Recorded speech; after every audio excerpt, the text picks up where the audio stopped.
Clip number 1551۔ اس clip میں آپ قرآن پاک کی سورہ نجم کی آیت نمبر 30 سے 32 تک کی تلاوت، ترجمہ اور تفسیر قرآن صراط الجنان سماعت فرمائیں گے۔ بسم اللہ الرحمن الرحیم۔ ترجمہ، اللہ کے نام سے شروع جو نہایت مہربان رحمت والا ہے۔ ذالک مبلغهم من العلم ان ربک هو اعلم بمن ضل عن سبیلہ وهو اعلم بمن اہتدی۔ ترجمہ، یہ ان کے علم کی انتہا ہے، بے شک تمہارا رب اسے خوب جانتا ہے جو اس کی راہ سے بہکا، اور وہ خوب جانتا ہے جس نے ہدایت پائی۔ ذالک مبلغهم من العلم، یہ ان کے علم کی انتہا ہے۔ اس آیت کا ایک معنی یہ ہے کہ وہ کفار اس قدر کم عقل اور کم علم ہیں کہ انہوں نے آخرت پر دنیا کو ترجیح دے دی ہے۔ دوسرا معنی یہ ہے کہ ان کے علم کی انتہا وہم اور گمان ہے جو انہوں نے باندھ رکھے ہیں کہ معاذ اللہ فرشتے خدا کی بیٹیاں ہیں، وہ ان کی شفاعت کریں گے، اور اس باطل وہم پر بھروسہ کر کے انہوں نے ایمان اور قرآن کی پرواہ نہ کی۔ اسی طرح ایک اور مقام پر کفار کے علم کی حد بیان کرتے ہوئے اللہ تعالیٰ ارشاد فرماتا ہے، یعلمون ظاہرا من الحیات الدنیا وَهُمْ عَنِ الْآخِرَةِ هُمْ غَافِلُونَ۔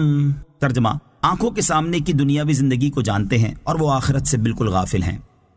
وَلِلَّهِ مَا فِي السَّمَاوَاتِ وَمَا فِي الْأَرْضِ لِيَجْزِيَ الَّذِينَ أَسَاءُوا بِمَا عَمِلُوا وَيَجْزِيَ الَّذِينَ أَحْسَنُوا بِالْحُسْنَى۔ ترجمہ، اور اللہ ہی کا ہے جو کچھ آسمانوں میں ہے اور جو کچھ زمین میں ہے، تاکہ برائی کرنے والوں کو ان کے اعمال کا بدلہ دے اور نیکی کرنے والوں کو نہایت اچھا صلہ عطا فرمائے۔ وَلِلَّهِ مَا فِي السَّمَاوَاتِ وَمَا فِي الْأَرْضِ، یعنی جو کچھ آسمانوں میں ہے اور جو کچھ زمین میں ہے، سب کا مالک اللہ تعالیٰ ہی ہے، اور اس نے کائنات کی تخلیق اس لیے فرمائی تاکہ مخلوق میں سے جس نے اس کی نافرمانی کی اور برے اعمال میں مصروف رہا اسے جہنم کی سزا دے، اور جنہوں نے دنیا میں اس کی اطاعت و فرما برداری کی اور نیک اعمال کیے انہیں انتہائی اچھا صلہ یعنی جنت عطا فرمائے۔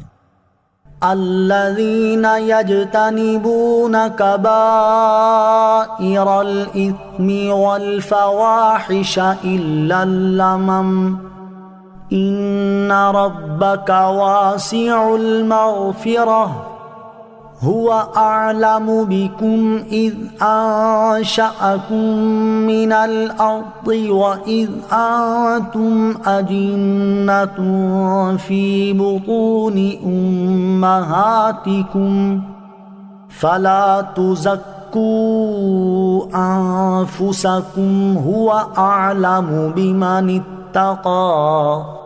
ترجمہ، وہ جو بڑے گناہوں اور بے حیائیوں سے بچتے ہیں مگر اتنا کہ گناہ کے پاس گئے اور رک گئے، بے شک تمہارے رب کی مغفرت وسیع ہے، وہ تمہیں خوب جانتا ہے۔ جب اس نے تمہیں مٹی سے پیدا کیا اور جب تم اپنی ماؤں کے پیٹ میں حمل کی صورت میں تھے تو تم خود اپنی جانوں کی پاکیزگی بیان نہ کرو، وہ خوب جانتا ہے اسے جو پرہیزگار ہوا۔ الذین یجتنبون کبائر الاثم والفواحش، وہ جو بڑے گناہوں اور بے حیائیوں سے بچتے ہیں۔ گناہ وہ عمل ہے جس کا کرنے والا عذاب کا مستحق ہو، یا یوں کہہ لیں کہ ناجائز کام کرنے کو گناہ کہتے ہیں۔ بہرحال گناہ کی دو قسمیں ہیں، نمبر 1 صغیرہ، نمبر 2 کبیرہ۔ کبیرہ گناہ وہ ہے جس کے کرنے پر دنیا میں حد جاری ہو، جیسے قتل، زنا اور چوری وغیرہ، یا اس پر آخرت میں عذاب کی وعید ہو، جیسے غیبت، چغل خوری، خود پسندی اور ریاکاری وغیرہ۔ اور فواحش میں ہر قبیح قول، فعل اور تمام صغیرہ کبیرہ گناہ داخل ہیں۔ البتہ یہاں فواحش سے وہ کبیرہ گناہ مراد ہیں جن کی قباحت اور فساد بہت زیادہ ہو، جیسے زنا کرنا، قتل کرنا اور چوری کرنا وغیرہ۔ اور صغیرہ گناہ وہ ہے جس میں بیان کردہ باتیں نہ پائی جاتی ہوں۔ آیت کا خلاصہ یہ ہے کہ نیکی کرنے والے وہ لوگ ہیں جو بڑے گناہوں اور بے حیائیوں سے بچتے ہیں، مگر اتنا کہ گناہ کے پاس گئے اور رک گئے، کہ اتنا تو کبیرہ گناہوں سے بچنے کی برکت سے معاف ہو جاتا ہے۔ بے شک تمہارے رب عز و جل کی مغفرت وسیع ہے، تو وہ جو گناہ چاہے بغیر توبہ کے معاف کر دے۔ گناہوں کی معافی کے معاملے میں اصول، یاد رہے کہ بے شک اللہ تعالیٰ کی رحمت اور مغفرت بہت وسیع ہے، وہ چاہے تو بڑے سے بڑے گناہ گار مسلمان کو بغیر توبہ کے معاف فرما دے۔ البتہ گناہوں کی معافی کے معاملے میں اصول یہ ہے کہ کبیرہ گناہ سچی توبہ کرنے سے معاف ہوتے ہیں، اور صغیرہ گناہ کبیرہ گناہوں سے بچنے کی برکت سے بھی معاف ہو جاتے ہیں۔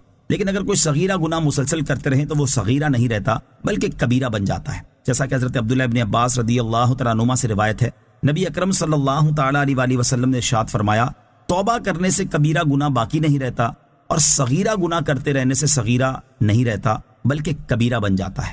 کبیرہ گناہوں سے بچنے کی فضیلت، کبیرہ گناہوں سے بچنے کی فضیلت کے بارے میں اللہ تعالیٰ ارشاد فرماتا ہے ان تجتنبوا کبائر ما تنہون عنہ نکفر عنکم سیئاتکم وندخلکم مدخلا کریما۔ ترجمہ، اگر کبیرہ گناہوں سے بچتے رہو جن سے تمہیں منع کیا جاتا ہے تو ہم تمہارے دوسرے گناہ بخش دیں گے اور تمہیں عزت کی جگہ داخل کریں گے۔ اور حضرت ابو ہریرہ رضی اللہ تعالیٰ عنہ سے روایت ہے، رسول کریم صلی اللہ تعالیٰ علیہ وآلہ وسلم نے 3 مرتبہ ارشاد فرمایا، اس ذات کی قسم جس کے قبضہ قدرت میں میری جان ہے، جو بندہ 5 نمازیں ادا کرتا رہتا ہے، رمضان کے روزے رکھتا ہے، زکوٰۃ ادا کرتا ہے اور 7 کبیرہ گناہوں سے بچتا ہے تو اس کے لیے جنت کے دروازے کھولے جائیں گے اور اس سے کہا جائے گا کہ سلامتی کے ساتھ داخل ہو جاؤ۔ نوٹ: کبیرہ گناہوں سے متعلق مزید معلومات کے لیے سورہ نساء کی آیت نمبر 31 کے تحت تفسیر سماعت فرمائیں۔ نیز اس موضوع پر علامہ ابن حجر مکی کی تالیف الزواجر عن اقتراف الکبائر کا مطالعہ بھی بہت مفید ہے۔ ہوا اعلم بکم، وہ تمہیں خوب جانتا ہے۔ شان نزول: یہ آیت ان لوگوں کے بارے میں نازل ہوئی جو نیکیاں کرتے اور اپنے عملوں کی تعریف کرتے تھے اور کہتے تھے ہماری نمازیں، ہمارے روزے، ہمارے حج۔ اس پر اللہ تعالیٰ نے ارشاد فرمایا کہ اے ایمان والو، تم فخریہ طور پر اپنی نیکیوں کی تعریف نہ کرو اور جس کی حقیقت کے بارے میں تم نہیں جانتے اس کے بارے میں یہ نہ کہو کہ میں اس سے بہتر ہوں، میں اس سے زیادہ پاکیزہ ہوں اور میں زیادہ متقی ہوں، کیونکہ اللہ تعالیٰ اپنے بندوں کے حالات کو خود جاننے والا ہے۔ وہ ان کی ہستی کی ابتدا سے لے کر آخری ایام تک کے جملہ احوال جانتا ہے۔ وہ ان بندوں کو خوب جانتا ہے جو پرہیزگار ہیں اور اسی کا جاننا کافی ہے، کیونکہ وہی جزا دینے والا ہے۔ لہذا دوسروں پر اپنے اعمال کا اظہار اور نام و